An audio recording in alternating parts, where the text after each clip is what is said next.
un village d'un peu plus de 2000 habitants en Ituri, dans l'est de la République démocratique du Congo. Ses habitants manquent de nourriture à cause des affrontements meurtriers entre des milices qui se font la guerre dans la zone. L'accès aux champs est périlleux, leurs cultures sont pillées et l'aide alimentaire n'arrive pas jusqu'ici. Marianne Kpapi est en deuil. Son fils de 3 ans est mort le 22 juin de la malnutrition et de la malaria. Mon enfant est tombé malade. Je suis allée au centre de santé parce que son état s'aggravait. L'infirmier a fait son possible, mais il n'y avait pas de médicaments. Mon enfant est mort. Je ne dors plus. Il aurait pu vivre si seulement il y avait des médicaments. En pleine zone de conflit, le centre de santé du village ne possède pas de médecin et le strict minimum de médicaments. Seul pour assurer les soins, cet infirmier communautaire a de bien maigres moyens. On a du fer, des vitamines, de l'amoxicilline. Voici tout ce dont on dispose comme médicaments. Compte tenu du nombre de malades, c'est vraiment insuffisant. Avant, ici, ce centre d'action contre la faim prodiguait les soins permettant de sauver des vies. Mais il a fermé en février dès l'annonce de l'arrêt du financement de l'ONG par USAID, tout comme 7 autres centres dans la zone. Conséquence, en un peu plus d'un mois, 29 enfants sont morts de malnutrition et de maladies à travers le district. On n'a pas dans les annales de la zone de santé un nombre si élevé de décès. Non, c'était catastrophique. C'est des décès qu'on pouvait éviter si le financement continuait comme menait les activités. Depuis le début de l'année, dans tout le pays, plus de 12 000 enfants sont morts, faute de soins.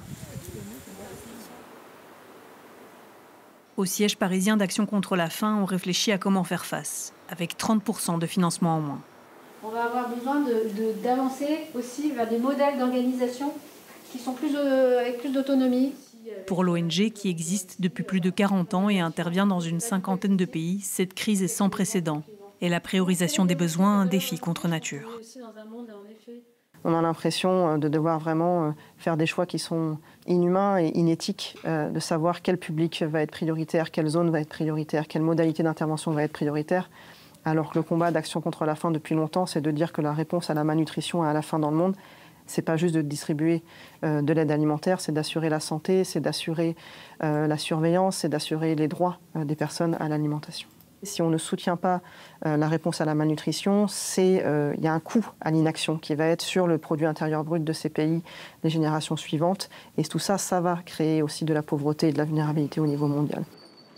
Chez Solidarité Internationale, même constat. Bonjour, bonjour. Oui, ça va ? Petites infos, notamment côté Yémen, Afghan ou Mozambique et autres pays dans lesquels l'impact américain est majeur. Écoute, sur le Mozambique, on est sur une fermeture de Mocimboa, Mueda qui est réduit à la portion congrue. Il y a quand même un risque majeur à l'heure actuelle de se retrouver à devoir faire des choix qui n'en sont pas et d'avoir énormément de personnes qui sont laissées de côté.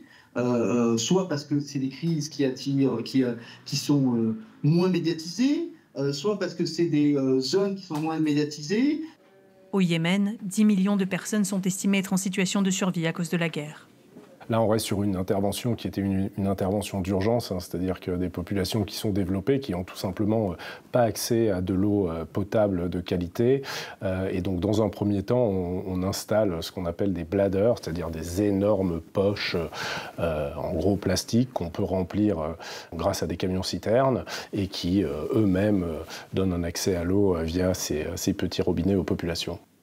Dans le pays en guerre depuis 11 ans et qui subit une très grave crise humanitaire, les besoins ne sont plus financés qu'à hauteur de 10%. On évoque même de l'hyper-priorisation, c'est-à-dire que l'objectif est vraiment d'aider les populations qui, sans cette aide, pourraient mourir dans les jours, les semaines, les mois qui viennent. Donc on laisse de côté un nombre effarant de personnes qui ont des conditions de vie extrêmement difficiles et qui, sans aide, risquent de basculer, elles aussi, vers ces besoins de survie immédiats.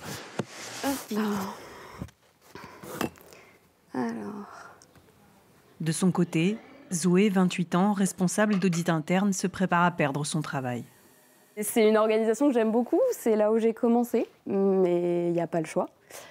Et on a le temps de se préparer parce qu'on sait que c'est dans un plan de licenciement économique, donc ça va prendre plusieurs mois. Ce qui est plus inquiétant, c'est le contexte, parce que toutes les ONG sont touchées en fait. Dans le sillage des États-Unis, une dizaine de pays européens réduisent de 40 à 60 milliards de dollars leurs aides publiques au développement. La France a baissé les siennes de 39% par rapport à l'an dernier. Diplômée en droit international humanitaire, Zoé veut garder espoir. Moi, j'ai envie de continuer dans le secteur, parce que c'est ce que j'ai envie de faire et je pense que c'est essentiel. Mais je ne sais pas si ça va être possible, donc on va essayer de s'adapter. Mais c'est comme l'humanitaire sur le terrain aussi, c'est quand on perd un budget, on essaye de trouver ailleurs, on fait avec ce qu'on a. C'est toujours une question de s'adapter et de ne pas se laisser abattre. Les ONG humanitaires comptent plus que jamais sur leurs donateurs pour pouvoir poursuivre leurs actions au cœur des conflits et des crises qui secouent la planète.